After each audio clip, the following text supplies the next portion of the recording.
आता माझ्याकडे 40 म्हशी मोठ्या आहेत, त्यातल्या 20 म्हशी दुधावरती आहेत.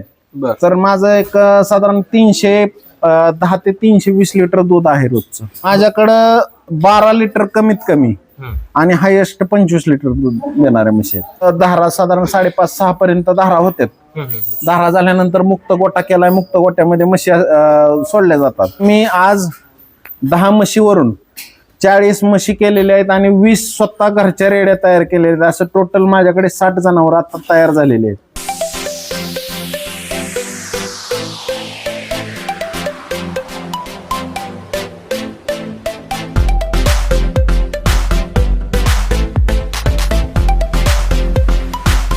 मंडळी नमस्कार. मंडळी तुम्ही पाहताय कृषी सल्ला युट्यूब चॅनल. तर मंडळी आज आपण शिंदे डेअरी फार्म इंदापूर सुरवड या ठिकाणी आलो आहोत. आपल्यासोबत या डेअरी फार्मचे ओनर आहेत. तर या व्हिडिओच्या माध्यमातून आपण म्हैस पालन व्यवसायामध्ये येणाऱ्या अडचणी, तसेच म्हैस पालन व्यवसायासाठी कोणत्या जातीची म्हैस घेतली पाहिजे, तसंच चारा व्यवस्थापन, खाद्य व्यवस्थापन या गोष्टींवर चर्चा करणार आहोत. तत्पूर्वी तुम्ही जर आपल्या चॅनलला नवीन असाल तर चॅनलला सबस्क्राईब करा आणि या व्हिडिओला लाईक करा. शिंदे साहेब नमस्कार. नमस्कार. आपला परिचय करून द्या. मी पैलवान रोहित राजाराम शिंदे, मुक्काम पोस्ट सुरवड, तालुका इंदापूर, जिल्हा पुणे. शिंदे डेअरी फार्म नावाने माझा सुरवड या ठिकाणी गोटा आहे. बर, किती वर्षापासून तुम्ही हा व्यवसाय करता? तसं बघितलं तर 2013 पासून म्हैस व्यवसायाकडे माझं सुरुवातीला काष्टी घोडेगाव बाजारातून 10 म्हशी आणल्या होत्या. मी आणि आमचे थोरले बंधुराज त्यात IT इंजिनियर आहेत. आम्ही दोघंच सुरुवातीला लोकलच्या काष्टी घोडेगाव बाजाराच्या म्हशी धारा दोघंच काढायचो आणि दूध दोघं सेल करायचो. बर. आणि थोडं लक्षात आल्यानंतर लोकल ब्रीड पेक्षा हरियाणाच्या म्हशी दूध जास्त काळ देतात हे लक्षात आल्यानंतर एक साधारण 3.5-4 वर्षापासून हरियाणाच्या मुर्रा म्हशी आम्ही पण तिकडे कसं कॉन्टॅक्ट झाला आणि कशा म्हशी खरेदी केल्या तुम्ही तिथं? काय झालं, सुरुवातीपासून म्हशी किंवा गुरं आमच्या वडिलोपार्जित दूध व्यवसाय, वडिलांच्या 86 सालापासून दूध व्यवसायात होते. फक्त वडील जर्सीचा बिझनेस करत होते. आम्ही म्हशीकडे वळालो. बर. आणि काष्टी घोडेगावच्या म्हशी घेतल्यामुळं लहानपणापासून जनावरांची आवड होती. मग पुढे जाऊन म्हणलं म्हशी आणूया. मग सुरुवातीला गोटा उभा केला. कोणाला फोन नाही, काय नाही. सुरुवातीला 20 म्हशीचा गोटा केला होता आणि मुक्त गोटा केला होता. युट्यूब चॅनलवरती बरेच व्हिडिओ हरियाणाचे यायचे. मग मी सगळ्याला कॉन्टॅक्ट केल्यानंतर मला सुमित पन्नू हरियाणा यांच्या संघ कॉन्टॅक्ट झालं आणि ते बी थोडं पैलवान क्षेत्रात असल्यामुळे, मी बी पैलवान असल्यामुळं, एकतर महाराष्ट्राची खासियत आहे, रक्ताचं नातं एक वेळेस एकमेकाला विसरल, पण लाल मातीतलं नातं एकमेकाला कधीच आयुष्यात विसरत नाही. ही डोक्यात गणित ठेवून बाबा तो बी तालमीतला आहे, त्यामुळं आपली फसवणूक होणार नाही ह्या विचाराने त्याच्याकडे गेलो आणि म्हशी खरेदी केल्या. खरेदी केल्यानंतर 365 दिवसातला एक पण दिवस असा गेला नाही की सुमित पन्नूज आणि माझं कॉन्टॅक्ट झालं नसेल सुरुवातीच्या काळामध्ये. बर बर बर.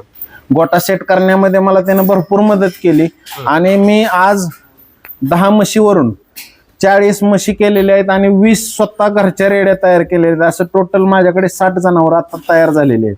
बर. आणि माझं टार्गेट आहे 100 ते 125 म्हशी करायचं.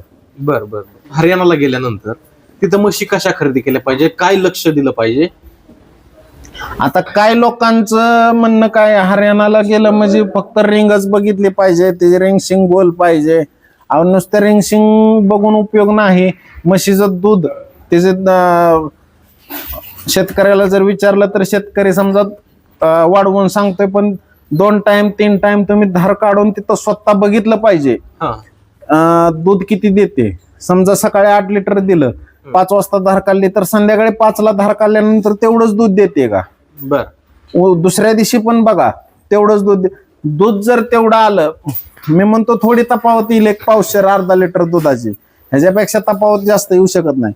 काही लोक जातात 2-2 धारा मारून बघतात, हा म्हैस पास आहे, आणि इकडं आल्यानंतर महाराष्ट्रात आल्यानंतर दूध देत नाहीत.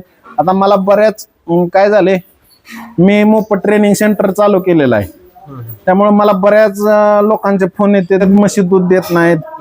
मग म्हशी खरेदी करताना निवड चुकते तुमची. मी तर हे म्हणेन, निवड का चुकते, एक तर मग तुम्ही ज्या माणसाकडे जाताय तो माणूस पूर्ण चुकीचा आहे. हम्म. तुम्ही माणूस, मी म्हणत नाही तुम्ही सुमित पन्नूच निवडा, माणूस तुम्ही कुठला पण निवडा, पण त्या माणसाला नॉलेज किती आहे म्हशी खरेदी करायचं. का आपण हितनं गेलो म्हणजे फक्त गोल रिंग दिसली, शरीराची ठेवण मोठी दिसली, कास मोठी दिसली, काय म्हशींची कास मोठी आहे बरोबर, पण दूध नाही. आता ही पाठीमागची म्हैस आहे, हिची काशीची रचना बघितलं तर कास जास्त दिसत नाही, बरोबर. पण 10 लिटर दूध आहे तिला टायमिंगला, एका एका टाइम लिटरची म्हैस. हा. मग निवड करताना तुम्हाला जर नॉलेज नसेल, एखादा तुमच्या आसपास कोण माहितीचा माणूस असेल तर त्याला घेऊन जावा. बाबा साडात किती पॉवर आहे, पुढच्या साडामध्ये दूध किती दोन्ही निघतंय, दोन्ही साडात पुढच्या जर 1.5 लिटरच्या पुढे जर दूध निघलं तर ती म्हैस 100% दूध देतेच, आणि 2 लिटरच्या पुढे गेले तर ती 20+ म्हैस चालते. बर बर बर. म्हणजे त्याच्या पुढच्या दुधावरती मागच्या त्याचं दूध ठरलं जातं. बरोबर बरोबर. तर अजून एक मला गोष्ट सांगा, जी आता तुम्ही ज्या वेळेस इथं म्हशी आणल्या तर इथं सुरुवातीला काय अडचणी आल्या तुम्हाला?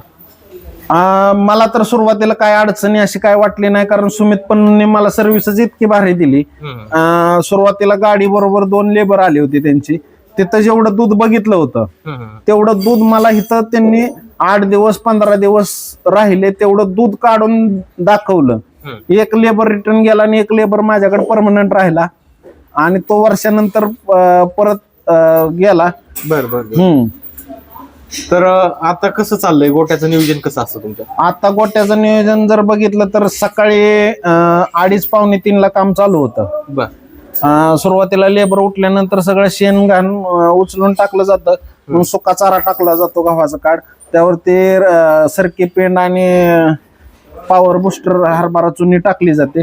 ते टाकल्यानंतर बरोबर 4 ला धाराला बसतात लेबर. 4 ला धाराला बसल्यानंतर धारा साधारण 5:30-6 पर्यंत धारा होत्यात. धारा झाल्यानंतर मुक्त गोटा केलाय, मुक्त गोट्यामध्ये म्हशी सोडल्या जातात. आता थंडीमुळं तलावात म्हशी नेण्याचं बंद केलं आहे, नाहीतर इथून एक 300 मीटर वरती तलाव आहे, तिथं तलावावरती रोज म्हशी पोवायला जातात. बर. तलावाचा काय फायदा होतो? तलावाचा फायदा एवढाच की म्हशी, ह्या म्हशीचं जर तुम्ही गुगलवर नाव सर्च केलं, वॉटर बफेलो नाव आहे. बर. आणि हरियाणामध्ये जन्मल्यापासून, हरियाणा राज्य छोटा आहे पण म्हशीच्या बाबतीत इतकं प्रगत आहे, तुम्ही प्रत्येक गावात जर गेला तर ग्रामपंचायत स्वतः तलावासाठी खर्च करते. म्हैस जर पाण्यामध्ये पोवली तर 100% दुधाला बी फरक पडतो. माझावर वेळच्या वेळेला येतात, गाभ राहण्याच्या तक्रारी पूर्ण, आणि व्यायाम म्हशी शरीराचा भरपूर होतो. बर बर बर. आणि म्हैस प्रसन्न राहते, प्रसन्न राहिल्यानंतर दूध आपोआप जास्त देतात. बर. आता मला सांगा, तुमच्या गोट्यात ज्या म्हशी आहेत त्या किती लिटर पासून तर किती लिटर दुधाच्या आहेत? माझ्याकडं 12 लिटर कमीत कमी आणि हायएस्ट 25 लिटर दूध देणाऱ्या म्हशी आहेत. बर बर. काय किमतीला खरेदी केल्या? माझ्याकडे म्हैस 90,000 3 लाख रुपयेपर्यंतची आहे. बर. ही 3 लाख जेवढी इन्व्हेस्टमेंट तुम्ही केली तर ती खरोखर परवडते का म्हैस? आता काय झालं, सुरुवातीला ज्याला बिझनेस करायचा आहे त्यांनी 3 लाख रुपये लावणं, मी तर म्हणतो चुकीचं आहे.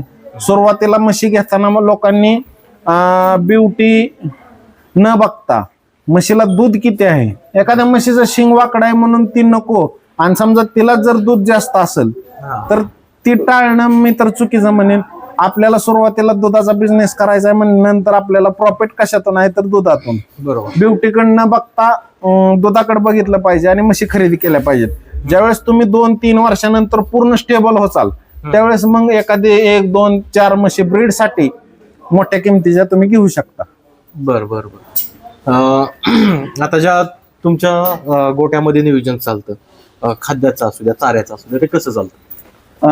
पर म्हैस सकाळी 3 किलो आणि संध्याकाळी 3 किलो गव्हाचं काढ सुक्क, त्यावरती पुन्हा सरकी 2 किलो आणि हरभरा चुनी पॉवर बुस्टर जे मिक्स आहे ते 1 किलो पर म्हैस, सकाळी तेवढं आणि संध्याकाळी तेवढं. आणि संध्याकाळी मुक्त गोट्यातून म्हशी आल्यानंतर एक 3 ते 4 किलो ओला चारा दिला जातो. बर. आता एवढं खाद्य चारताय तुम्ही, जर एखादी 20 लिटरची म्हैस असेल तर ती खर्च वजावट करता किती राहतात? आता कसं आहे, 10 म्हशी एका लाईनीत बांधलेल्या आहेत त्या दुधाच्या, ह्यात मी तुम्हाला सांगतो 10 म्हशीत काय म्हशी अशा असतात की ती कमी खाद्यावर जास्त दूध देतात, आणि काय म्हशींना जास्त खाद्य देऊन पण दूध कमी देतात.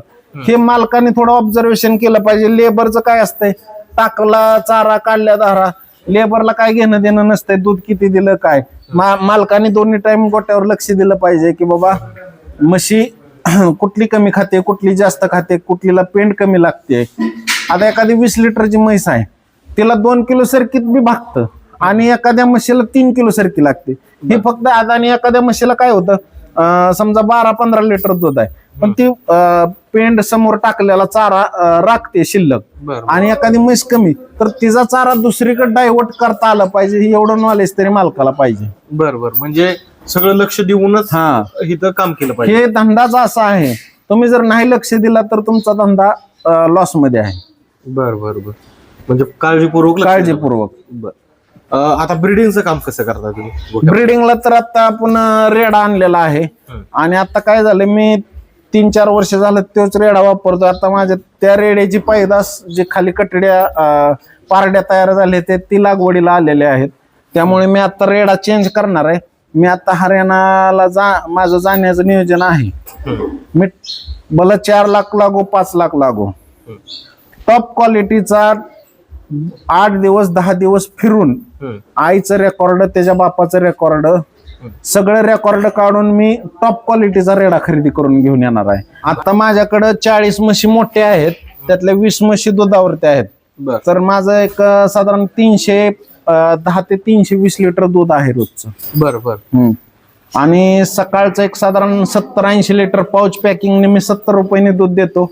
राहिलेलं दूध सोनाई डेअरीला जात आहे. सोनाई डेअरीला काय दर बसतोय तुम्हाला? आता मला सरासरी दर बसतोय 63 ते 65, कधी 67 सरासरी.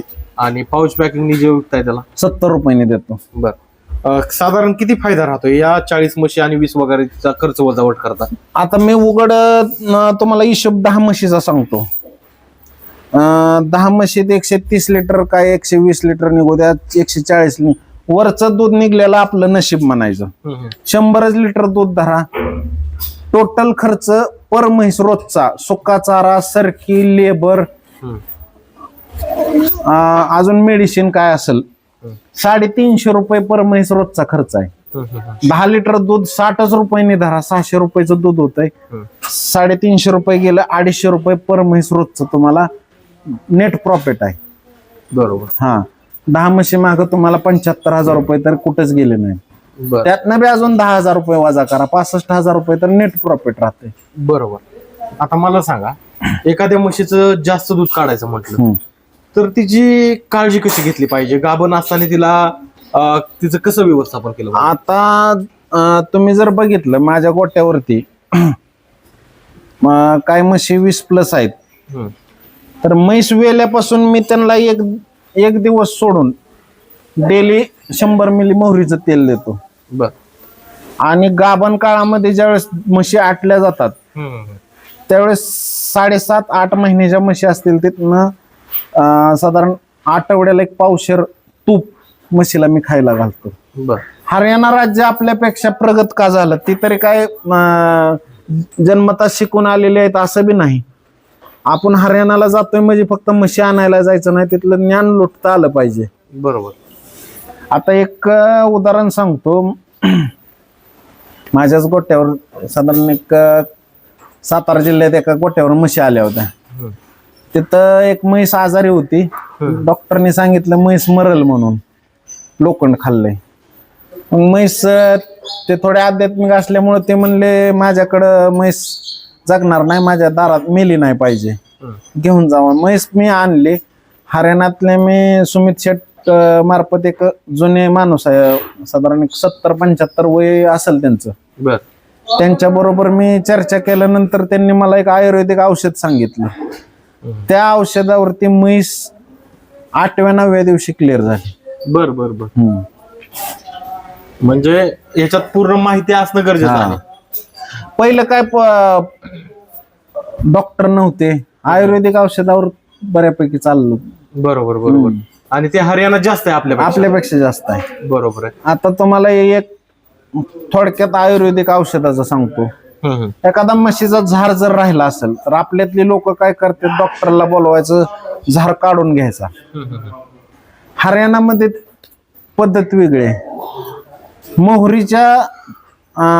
मोहरीची जी पेंड आहे ती पेंड आणि गुळ जर तुम्ही तिला रोज उकळून दिला तर पोटातला कचरा पूर्ण तिचा साफ होऊन जातो. बर बर. ह्याच्या पलीकडे बी आपण गव्हाचा चिक करतो का नाही, तो गव्हाचा चिक केल्यानंतर जी गहू राहतात ती जमिनीत 2-3 दिवस पुरून ठेवतात हरियाणाला. बर. आणि त्याला मोड आल्यानंतर ते म्हशीला खायला घालतात. बर. त्यानं पण पूर्ण कचरा, हे महाराष्ट्रातल्या लोकांना माहितच नाही. म्हणजे तिथं जास्त जनावरांवरती लय अभ्यास केलेला आहे आणि आयुर्वेदिक. आणि मी तर एवढं सांगेन, तुम्ही कोणाकडे जावा हरियाणात, फक्त तुम्ही हरियाणात नॉलेज लुटून या.